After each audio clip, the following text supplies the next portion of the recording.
Good afternoon. So, when I went to AIM, I never wanted to be an entrepreneur. I went at the time when India was a controlled economy. The dollar was fixed and things like that. And even in class, when we were told to go for development of entrepreneurship, we had to do this walkabout, or I used to go and sit in the casino. I really never wanted to be an entrepreneur. But by the time I came back in 1992, Manmohan Singh had hit India. And I worked back in the company that sent me. And I had done a thesis for them it was a tin container. We used to manufacture tin containers. And the Porter model said that if you have a manufacturing operation, then your competitor is not necessarily another manufacturing operation, can also be a competing material. And I had studied plastic. So I looked at plastic and thought it was a sunrise industry. I worked for about a while after I was back, and then I thought, why not start on my own? I was in Goa to get married, and I said, why not start on my own, and why not Goa? Because they were offering some shops. And I thought of plastic. I went into rotomolding. At that time in India, rotomolding was, if there were 100 products being made, 99 were water tanks, and one was others. In the US, at the same time, 99 were others and one was a water tank. So I got into rotomolding because I thought, why not get into the others? Today, we are 70-30. We have 30% water tanks and 70% others. The others is basically technical custom molded products. And we have a huge a bouquet of MNCs as our customers in this product segment. Now, right from day one, we use some of the concepts that I was fortunate to pick up under Domingo. One of them is lot size one. While the market in India said water tanks had to be delivered by truckload, I was the first one who said, I will deliver on order. And from that day till today, we get an order from our dealer. Nikhil Kamath wants a tank, X size, and we make the tank and send it to Nikhil. So that there's no handling in between.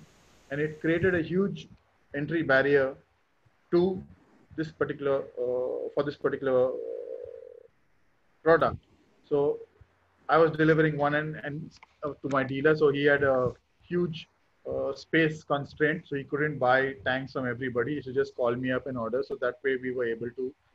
The other thing that I, I, can, I kind of looked at, or when I was in AIM, I never wanted to do marketing. In fact, our professor, Jose Faustino, almost threw me out of class or school. He said that, boss, you're sitting there and not getting involved. So you better go home. You're wasting your parents' money. So I said, boss, I'm not paying. My parents are not paying for it. So he said, who's paying for it? I said, the company is paying for it. Oh, he said, so your parents own the company? I said, no, they don't. He said, so you're just a lazy guy. But later on, we kind of got, in class, we had a one-on-one, and he was not too good in maths, but a lot of marketing kind of stuff. So there was a maths case, or it had maths involved, and I was saying, finally, I said, oh, Mr. Kostabir wants to speak, and I said, you're wrong. And in AIM, that's taboo. You don't say you're wrong. You say, no, you mean you have another way. I said, no, you're wrong. This is mathematics, and there's only one way to do it. So that was my interaction with.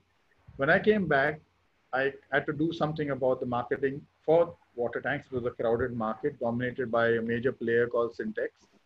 And I did a couple of things. We started going, and I wrote to him. In those days, email was not such a big deal. So I wrote to him and said, this is what I'm doing. He said, oh, he gave me all the fundas. But the one thing I learned in AIM was you do not sell your product cheap. You don't need a manager, especially not from AIM, to sell a product cheap. So right from day one, our product was, priced higher because it was a better product. So you say, I'll take the benefit of being, and then you have to sell your way through. So till today, you have the best price in the market. in a market which is crowded, which is filled with tanks that, for example, tanks that have low weight mixture. They use different types of material or scrap material, and in that we are giving a product which is second to none. So lot size one, we don't compromise on the quality. But one of the things that came up while I was sitting, in the factory at the beginning, and part of this, as a story unfolds, some of the lessons are in it. Because if there's anybody who's starting up or thinking about it and all that, then these things have to be done at the beginning. Because, like I wrote in my last point there, you decide today, you will reap tomorrow. So a guy comes to me, and my factory was running on this just-in-time basis, so I needed orders to run it. And he says to me that he had an order for 500 tanks. I said, wow, that's good. But he said, this is the price that you have to give me. Okay, let's look at the price. He says, from this price, you have to give me back X%. And I was like, boss, this price is lower than my price. From that, I got to give you back. So what does that leave me? He says, that's not an issue. You take your tank, do whatever you want with it, make your money, reduce the weight, add scrap. And as far as I'm concerned, I have no complaint because it's a government order. And I told him that it was very difficult. I told him, boss, this is my price. If you want my tank with my brand, this is what you will pay. And we don't have any second quality or compromise quality. We will give you the best product we have. And that's it. If you want it, take it. Otherwise, let's forget about it. And I'm so glad today, 24 odd years later, in Goa, especially, you will not see any broken tanks on the roof. So it goes to that, you decide today and you reap tomorrow. That guy would have given me my 500 tank order. I would have made them, my brand would have been on them.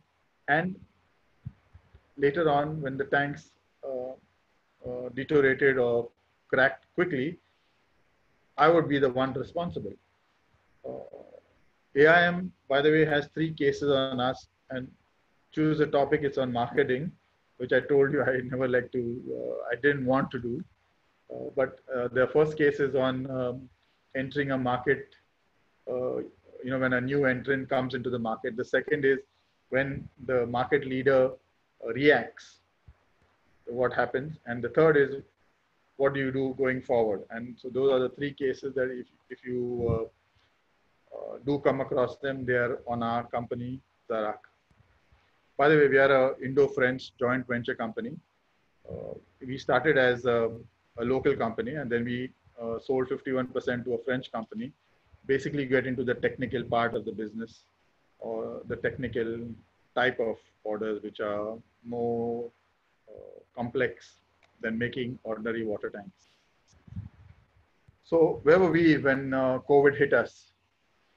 We were having the best time. I think this was going to be our best year. Profitability was really good. There was a strong demand. Both my plants were doing well. And we even, this COVID thing happening in China, we even got an order from what is called a country correction, and it's going to happen a lot now. So we have to look at this as an advantage, actually. So one of my customers from the US, they have an operation in India, but they manufacture most of the parts in China. And now they have decided that India is where they're going to manufacture, and we got quite a huge order. The molds are in progress now. And this is going to be something that India would have to be ready to take on because companies are going to withdraw from China. This risk mitigation, once big companies, global companies sit down and think about it, they have this risk mitigation. They're going to say, okay, we don't want all our eggs in the Chinese basket, and they're going to come out of there. So India is well poised to take this on. And other point of this whole thing is that yesterday the other day Shankar Sharma was saying in 2008 we were able to overcome our problems because of a good position, financial position. This helps us as far as GMI is concerned. We have a good financial position to, weather this kind of a storm. And even though we are at the cusp of our 25th year, one thing is very certain that whatever you are reminded of this issue when you see the TV, you see these mutual funds. It says past performance is no guarantee of future. And when you talk about an MSME, maybe because we are more vulnerable, it is like whatever you did for the 24 years means nothing if you don't do it right in the 25th year. So that's what everyone has to look at it. Every day is a new day, and we got to take it as it comes. When COVID did hit us, and any MSME for that matter would be actually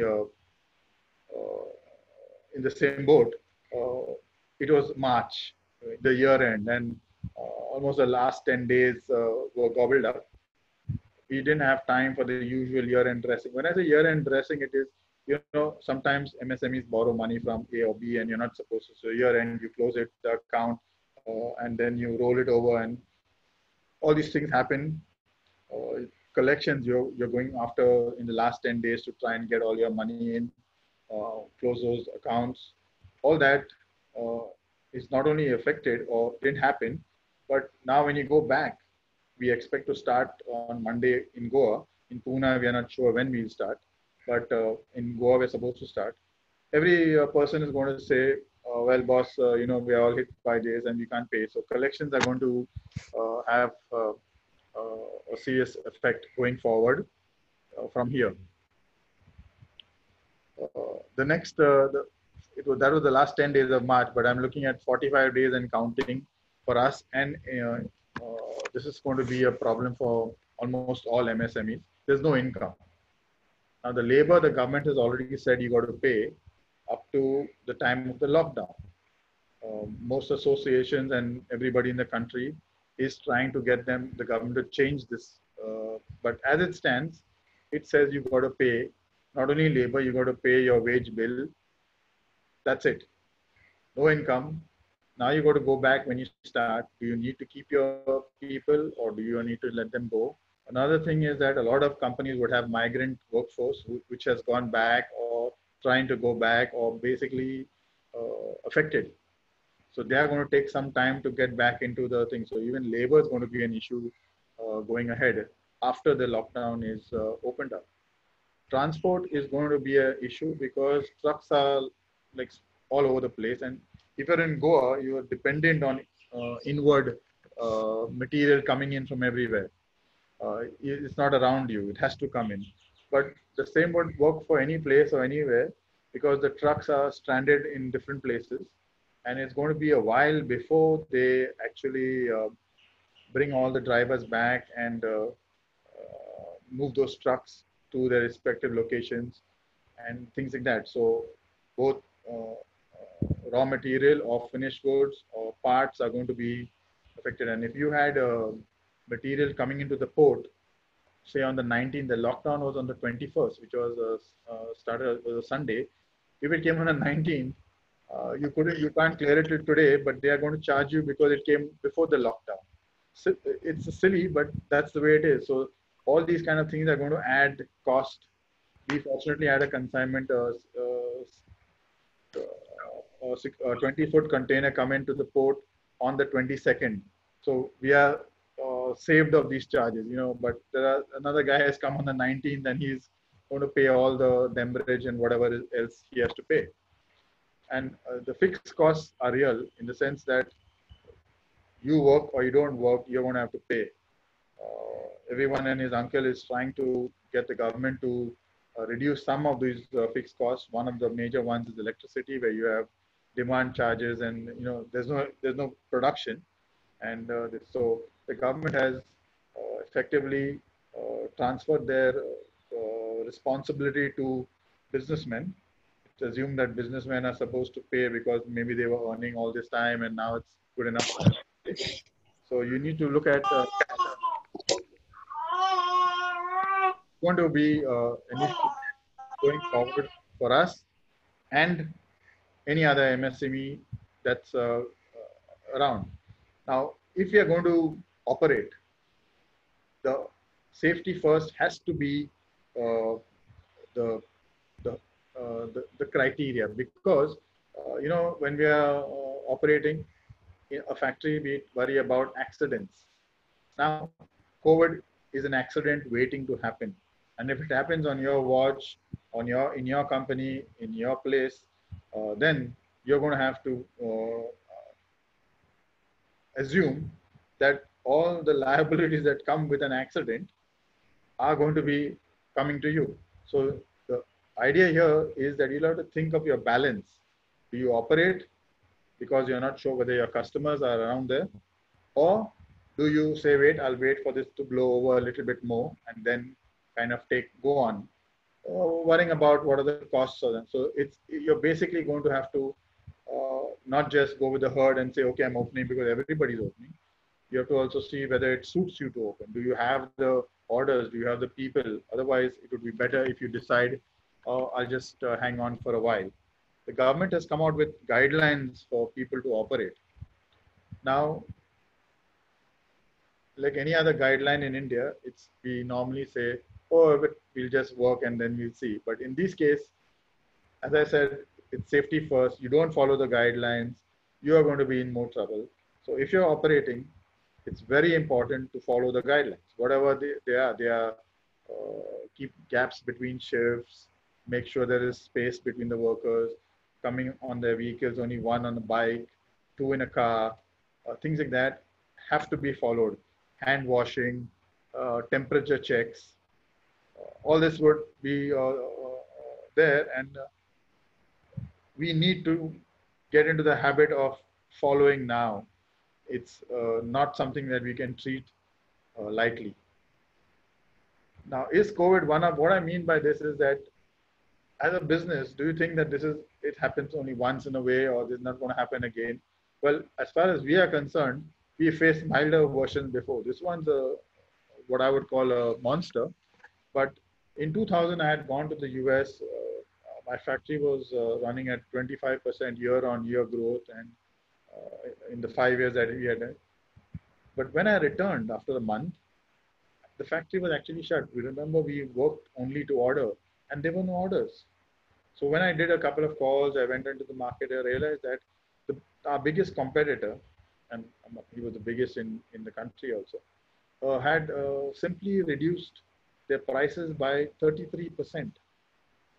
And some of the dealers said, Blaze, why don't you also do the same? I said, boss, if I was running at 33%, I can reduce. That means I have a margin after that. I should have been driving my Mercedes already. It's not like that. So then I picked up a couple of tanks from the market and checked them. And what had happened was, very simply, my competitor had dropped the weight 30% and dropped the price 30%. What the idea was that everybody else would die because you're getting the best brand. It was the best. It's a brand to be emulated, the name at least. And why would you buy anybody else's brand? But it doesn't work like that in India, especially in India. At every price point, there is a customer, so you have to decide. And what I decided that time was, I wouldn't, after doing a lot of soul searching, should I start a Shakti Light, or that is a less weight tank. And I thought to myself that you'll be working more, getting less, and the customer is interested in a product which is good. He's not saying, okay, give me cheap, okay, but I don't want to have a lousy product. So I decided we wouldn't reduce the weight. And in fact, I started advertising the weight. And I even had a customer call me, one of the big mining companies. And they said, Blaze, you're cheating us. So I said, what happened? No, though everyone's dropped their price, but you haven't. I said, boss, the tank I sold you yesterday and the one that you'll buy today is the same weight. So he said, are you saying that they have changed the weight? I said, I don't know, but you can check. And he could check, he was such a big customer. So after 2 days, he called me up and I gave the order without any discussion at the price that I had quoted. So we finished that year minus 5%, but we have never looked back again after that. In 2008, we got hit badly. again, we had an export order. We were making tanks for trains, which were the tank was supplied to Korea, but the trains were running in Europe, the Irish rail and the German rail. And once 2008 happened and Europe collapsed, the order got cancelled. And I had imported a machine under an EPGC license. So I couldn't fulfill after 2008 till today. I don't think I've exported much other than a few points here and there. But I couldn't export and I had to pay the penalty on that machine to the tune of almost 50 lakhs. And so I hope that COVID doesn't burn so much of a hole in us. But it is there, and going forward, I don't think COVID will be the last one either. There will be other shocks, and now they're coming in bigger packets. Now, this is something that I think is very close to me, dear to me, and I believe that companies with good ethical sense are going to survive longer when there are problems like the one we are facing. So ethics is not about religion. Ethics makes good business sense. You attract good people. If you're doing number two billing and all, even your people would start taking away a little bit from here and there, and then that's the kind of people you even make them bad people. Then you get good customers and suppliers. So it is a good idea, and it's not just bribes I'm talking. When you say ethical, it's also paying suppliers on time. And if you have been doing that, now when there's a problem, your suppliers would stand by you because they know that in the past you have been taking care of them, so you can do it. And while the compliance costs of such things seems to increase, peace of mind definitely does. So, we had a case where I had to, in the first year or first month, 31st March, I was raided by the excise. He said, you have not crossed that excise limit and cheating because most businessmen cheat. But after some time, he gave me back my books when he realized that even on 31st March, we had made invoices. And I told you that about machine that we had to pay the EPGC. Now, when I had to close that down and pay the fine, I realized that I need a certificate from the excise which says, you come and supply, or the machine is in operation, and you get that when you install the machine. Now, 8 years later, I don't have that certificate because I didn't take it 8 years before. So we told the excise, this is the case, this is a machine, it's running still. One of them wanted some money and he was insisting on discussing this with my accountant. She said, you have to tell Blaze because I'm not going to tell him. And he said, I'm not going to tell. So it was stuck. Then I went up to the superiors. They said, wait a week. Some transfers are going to happen. And 10 days later, the guy who had raided me at the beginning walks into my office. And I asked him, I said, sir, you have come to raid me again? He said, no. I've just taken over as a superintendent of this range and your file is on my table, so I've come to clear it. So he sat at my table, looked at the machine, made the letter and said, okay, now you take the outward number and let's have tea.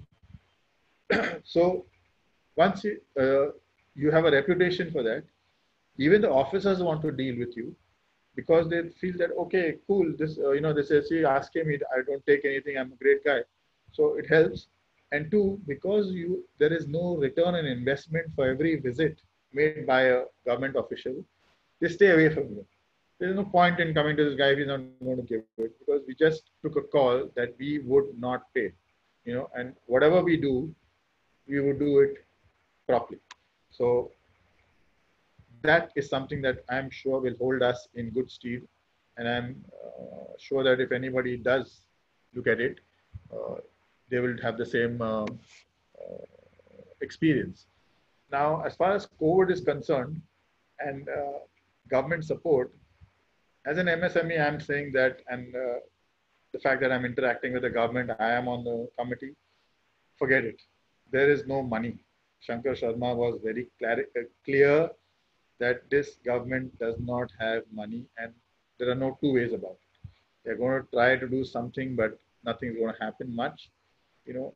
And I think they even cannot calculate. They gave a PF stop, and if you see, if a guy earned 100 rupees, normally would have taken home 88, and 24 would have gone to his PF, 12 from the company and the 12 from him. Today, with the PF stop, he gets 100, and 24 goes from the government to his account. So sitting at home, he got 100, and the guys who are running the business have left high and dry. So someone doesn't know how to calculate, and that's the kind of thing it is. But don't expect too much. So MSMEs will have to depend on themselves. There's no one else to look at, and whatever you do, you're going to have to think for yourself. So one way of looking at it is that your larger customers will have to play a role in bailing you out, paying you earlier. And similar role you have to play to your smaller suppliers. So if you're buying from somebody who's not as big as you or something, do pay them in time, because this is a time when you need to keep him alive also, because he needs to and go forward. Uh, well, the first step now that once we start operating, I mean, we expect to start on Monday. I don't think we'd start, but we expect to be back at work on Monday. But we have to first look at survival. How do you survive? Then you kind of sustain and then look at it. And I don't think you can do anything new. It's not that once you start, it's going to go on, because we don't know when the COVID will turn around and bite again. Even if we are in a zero COVID case area, uh, once the movement starts, it's going to. So I think this is going to go on till you have either a vaccine or something like that, or we all get it, and I believe we will all get it and get immune to it, or get affected by it. But till then, we have to wait. So we got to do the standard stuff well. And like I said, the first thing we are of course going to do is make sure we follow all the rules. There's no two ways about it. If someone has to go home, they go home. If someone cannot come, you don't push them, because you don't want them to create any problem within the remaining who are there. So follow all the rules that are there. The next thing is your customer must be taken care of flawlessly. I mean, you should not have any complaint, and it's quality, cost, and delivery. You can add other things, but these three things we have to look at giving him: the best quality at the best price and at the quickest possible time. Now, one thing you can do, or what we will be doing is, our service or our quality or our delivery will be to someone who will surely pay us faster, you know, because we need the cash to roll over. So my next point is cash flow. What I mean by that is that we have to focus on the cash flow. We have to conserve our cash, don't spend it around here and there, but don't focus on profit. Right now, if you can get an order that covers some of your fixed costs, is contributing, go ahead, take it. If he's paying you upfront cash, that's even better. Rotate, and the idea is staying afloat and surviving. As far as your processes are concerned, and this is something that we keep trying, and most MSMEs must look at it if they've not seen it before, is simplify. Can you remove some labor intensive jobs? Can you add in a little bit of automation to reduce one skill set over there? Because we are very dependent on people. The whole thing is that MSME is employing so many people, but we have to get out of it and push ourselves to make our processes, dumb them down, so that anybody can come and do the job. Otherwise, we are stuck. He doesn't come, so we can't do the job because he's a specialist. We need to get into these low-cost automations. Use IT. We were sitting at home, but if anybody wanted some product that was ready in my factory, I could invoice it from my home, and they could go to the factory gate. The security would give it to them, and it was done. So use IT because that would help you to get a hold of your numbers to analyze. But one thing about using IT is that you have to look at number two business. You can't do ERP kind of a system with selling in cash, and so you have to also change a bit if you want to use these things.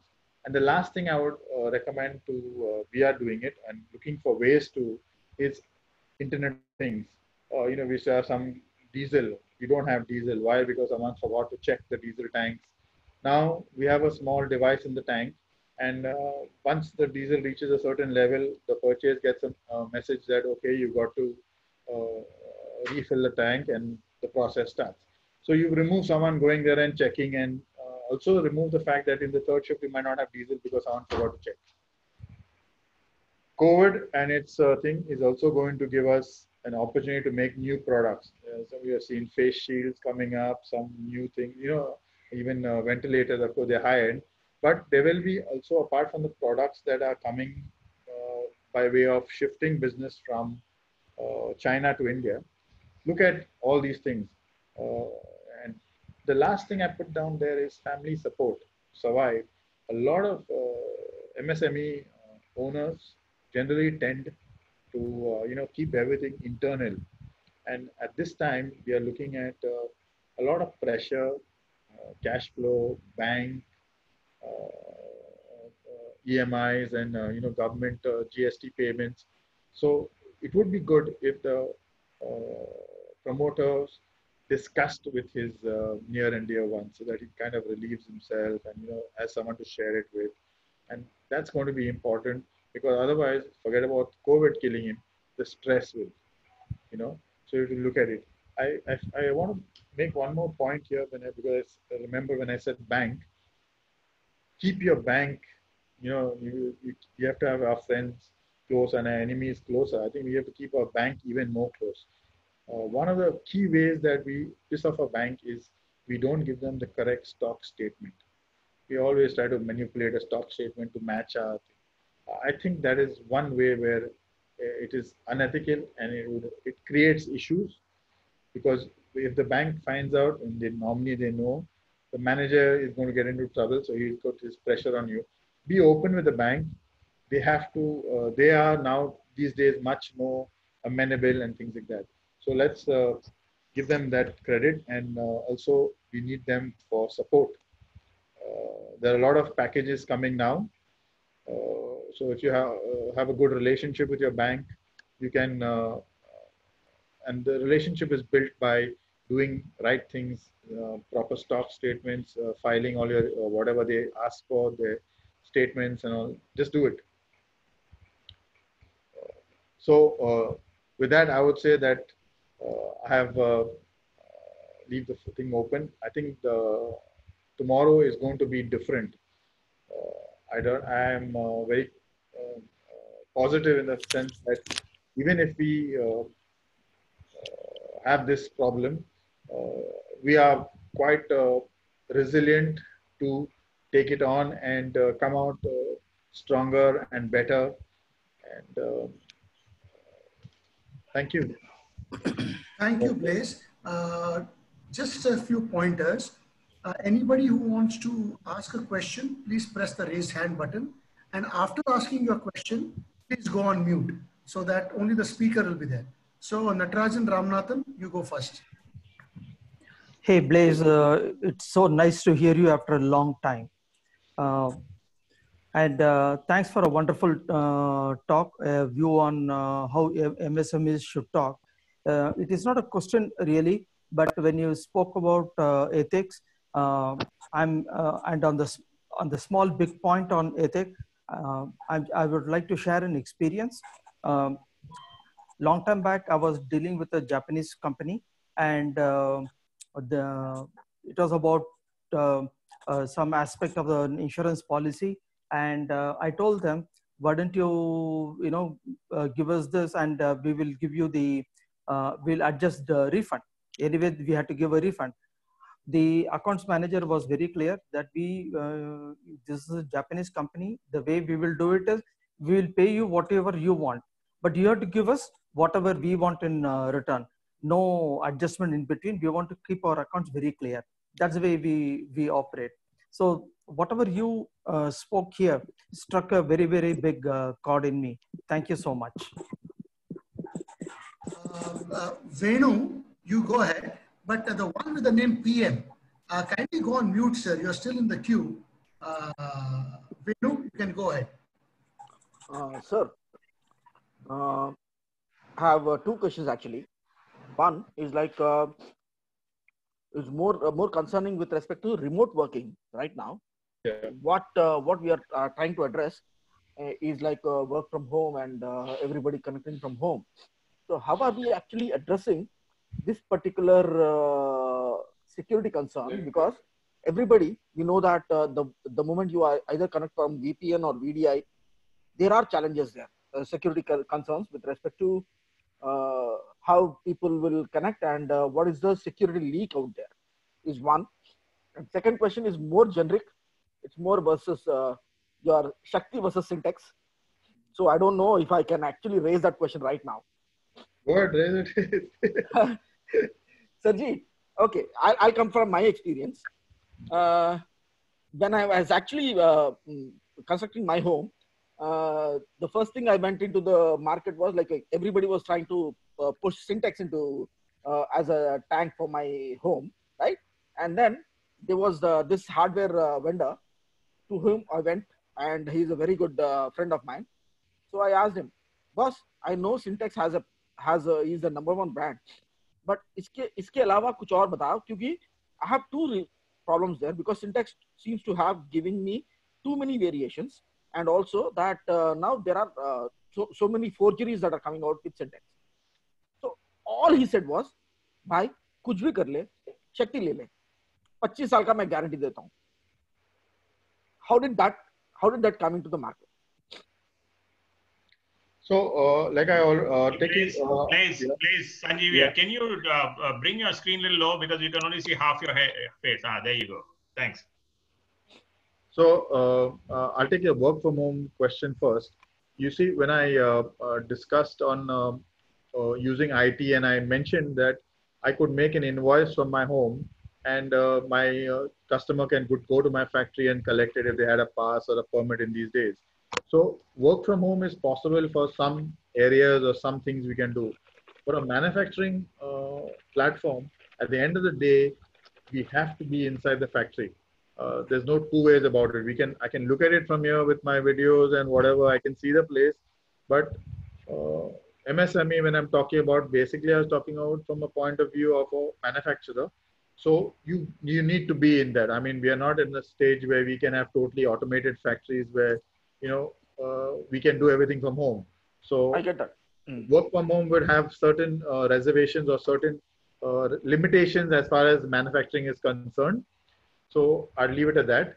As far as Shakti Syntex is concerned, I mentioned in my thing that Syntex has a good brand. It's something that I would benchmark my product against, I mean, my brand against. They really have a good brand, but beyond that, they have nothing. So sometimes you're supposed to be humble, but when it comes to brand, I am not humble. Someone says, oh, Blaze, we can get this brand at so and so price, so that, and yours is higher because our price is even higher than Syntex. So I said, but if you're paying for nothing, then surely you would have to pay some money for something that is good, right?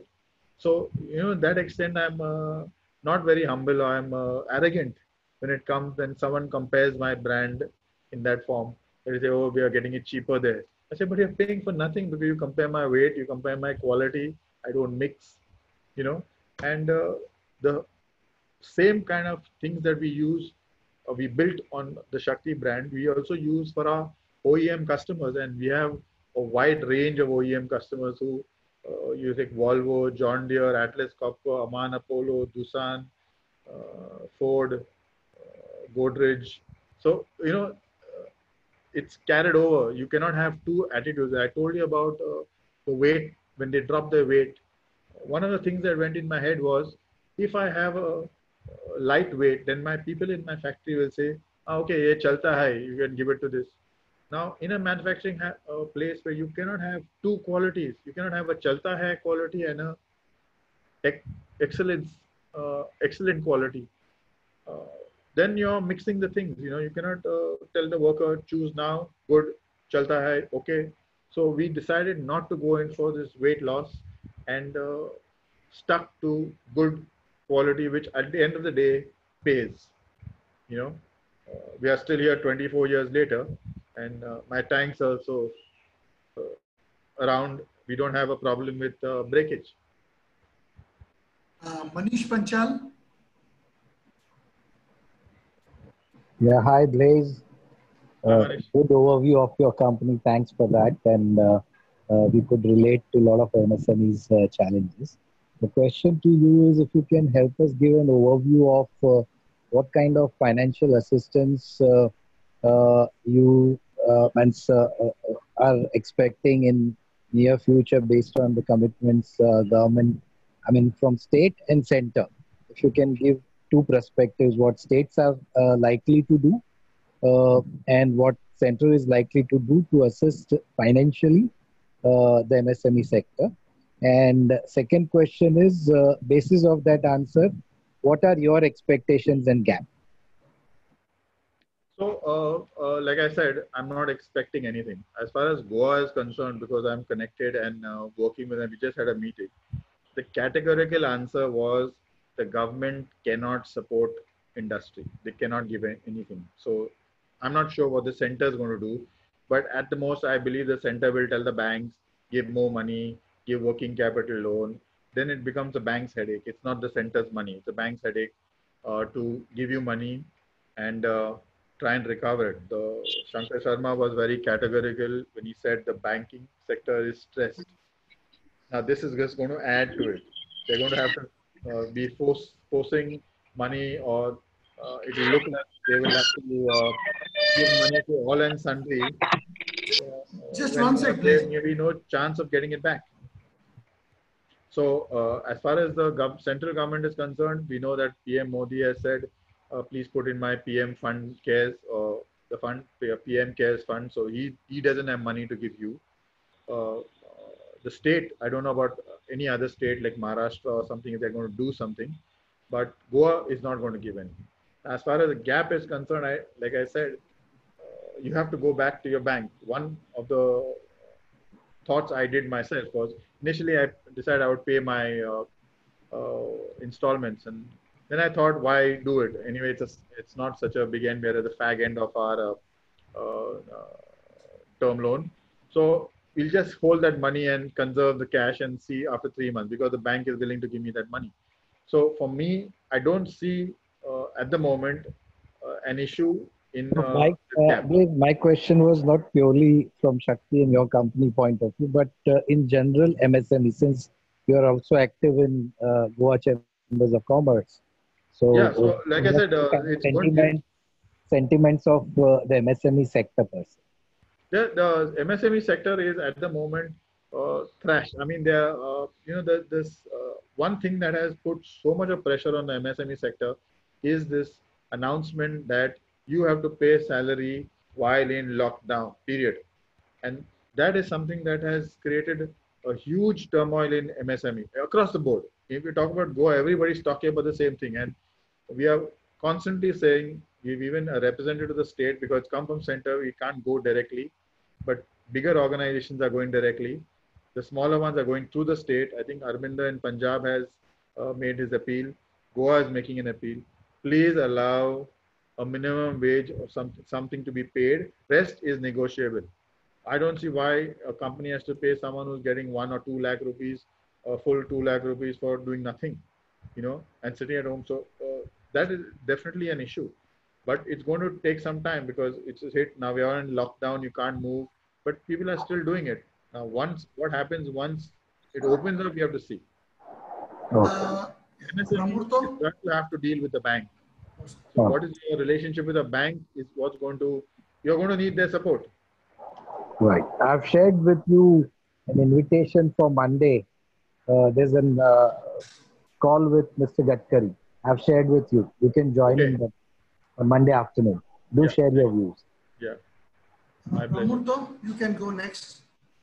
Hi, Blaze. Continuing on what you had mentioned earlier, my question to you is what kind of support or what is expectation that you are expecting from your lenders and bankers moving forward, and what sort of pain points are you actually facing in getting your working capital requirements or your term loans done?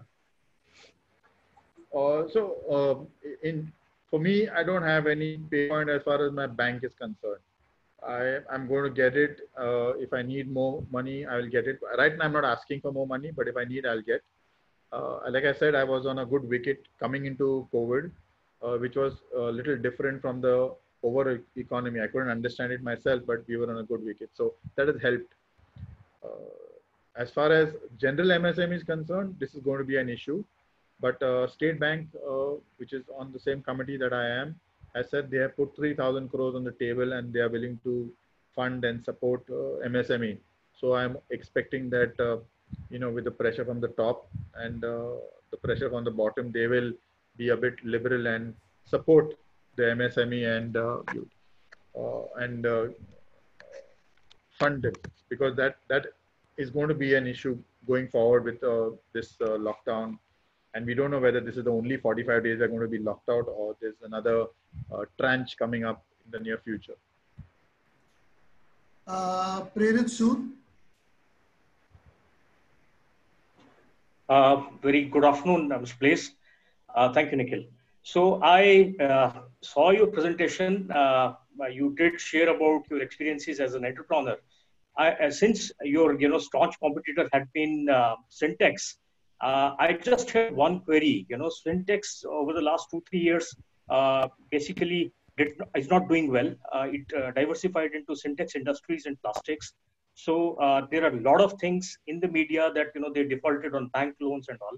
So just as a competitor, as an entrepreneur, what do you think went wrong with Syntex first, and with this Syntex debacle, how well you are cashing in onto those opportunities as Shakti?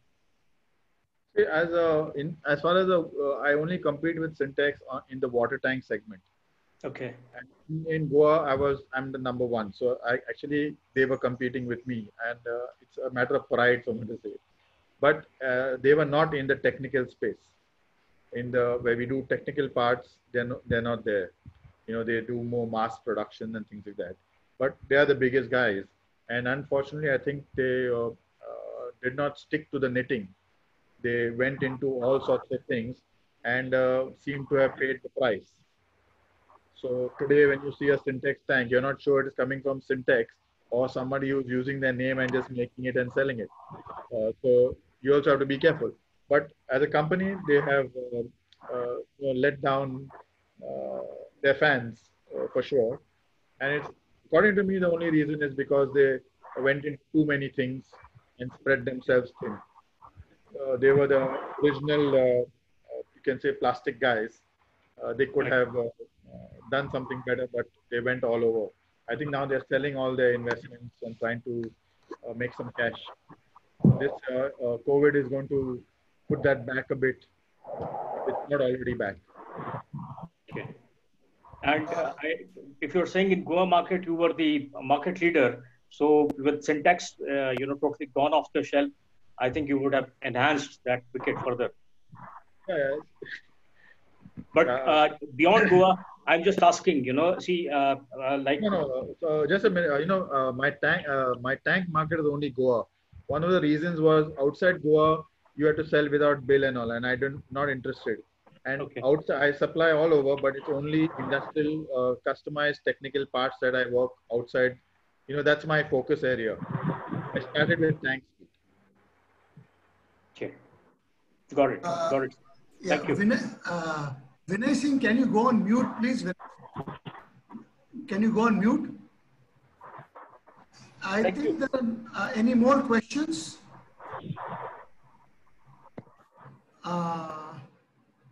Any more questions, guys? Okay. There's one question from Manish on the chat. Okay. So I think I can answer him. You see, I have two kind of segments. One is water tanks and my own brand products, which are bins and stuff like that. They are low-end products. So there I compete with Syntex or Neel Kamal, and there are 100 other brands that compete in that space, especially in water tanks. And blow molding is another process that is a competition in that market at the moment. Okay, they have been technically failed a couple of times, so they are not so strong. But it would they would try and overcome those difficulties. As far as the technical parts are concerned, so if in water tank there are 500 guys making water tanks, I think even in Vashi or something there must be about 40. In the technical space, there may be about 8 to 10 people. So we are competing with about a couple of them. Maybe 4 or 5 are in our segment of industrial customized parts. So that's what the competition looks like as far as we are concerned. Manish, I hope I answered that question of yours. Yeah, thanks. That's what I wanted. There is a question here from Vijay Sardar. He says, in this uncertain government regulations and rules with no precedence, what is safer? Retaining talent by either salary cut or no increments, or leaving some folks to manage costs? Yeah, I think this is a tough call, and MSMEs are going to have to really answer this. At the lower level, the migrant workers are going to go. So anyway, maybe you may not have to pay them because they would have gone. But if you're talking about your talent, demand has not gone anywhere. It's COVID is not related to demand. There is demand. So you would have to decide between, I would think personally, one should look at retaining them, maybe asking them for a deferment in salary.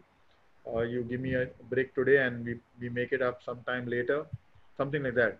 But I would be the last one to say, use the American system of cutting the cord and letting them go.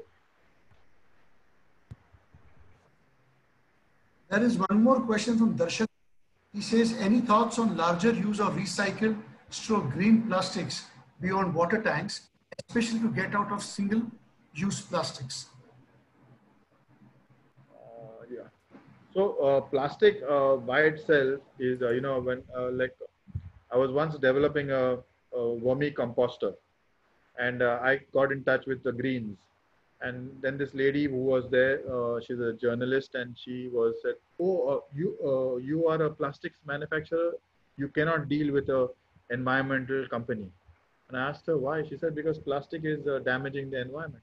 So I told her that the phone she talked to me on was plastic. The computer she wrote her articles on was plastic. And I don't know how she had a bath, but I said, I'm sure a mug is involved, So plastic has its uses. The problem is, what are we doing with it? For single-use plastic, you take the bottle, throw it out. Now, if we didn't have milk packets, for example, you would need maybe another 50 trucks on the road just to deliver the milk bottles, because the load to weight ratio and all, you need more trucks to deliver the same amount of milk. So plastic does have its. What we are not able to do is control the use or the end of that plastic. What do we do with it? We just throw it around here. And that is something that we have to look at as people, as individuals, and not just blame, because by itself it's doing something. So you look at it, but there's no one size fits all solution for this problem. Banning, say, plastic water bottles. Let's say you decide to ban all the plastic water bottles. You don't have any alternative. And today it's become an issue where you need water everywhere. Because of COVID, we are giving the police water bottles on the road because you can't keep matkas everywhere for them. So this is something that each of us has to look at and decide that, what am I doing with this plastic bag? Am I taking my bag to the market to reduce that one bag? So it's not something that the answer is out there and I will just wait for it. So can I add a little more, because I have several work done on this green plastics and plastics also. You might have read some of my articles in write-up. This is a question from Darshan, right? Darshan Ganguly. So besides what Blaise mentioned, if you look at green plastic, most of its source is, a big question mark. Either it comes from corn or other sources. And there the challenge is fuel or feed. I mean, something which is a big question, whether you want to use that material for feeding the human, or you want to create a material for, the mass use. That's number one. Second is with the recyclable plastic, the bigger challenge is scale. So these are two other challenges before even we think about, as Blaise mentioned, what is the alternative.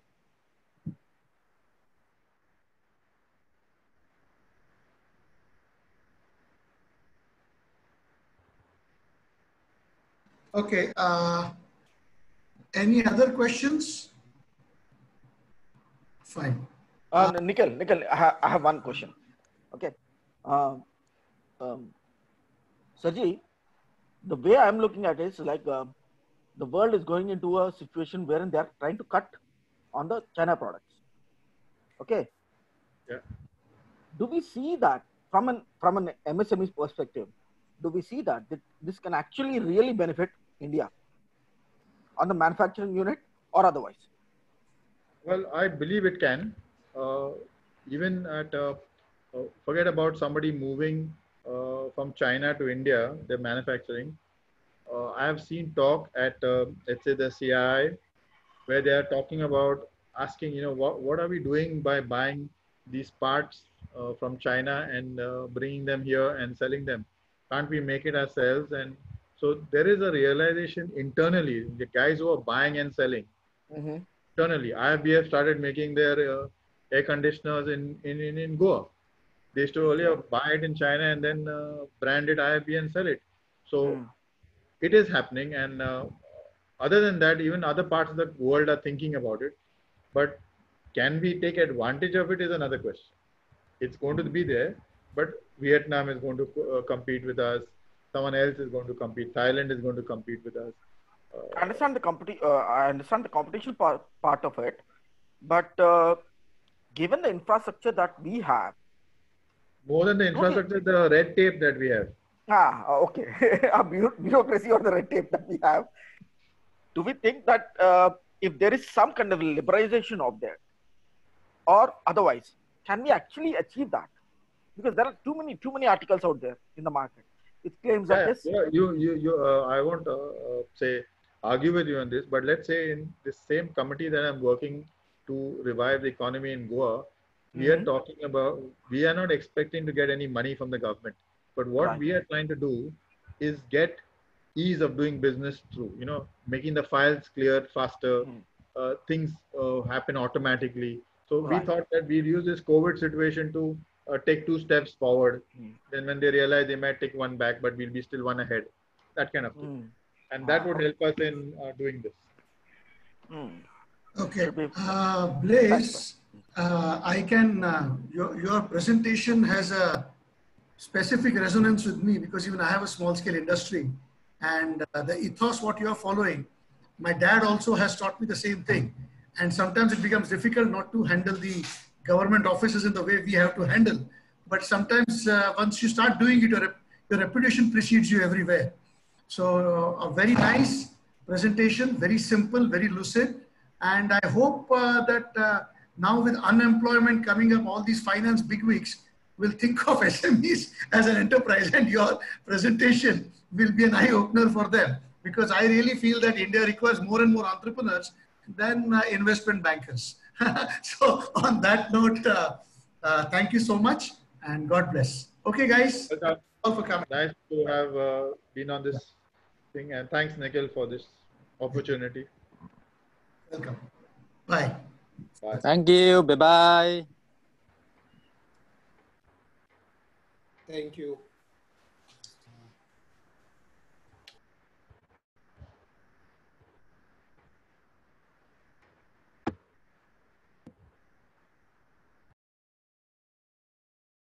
Thank you. Thanks.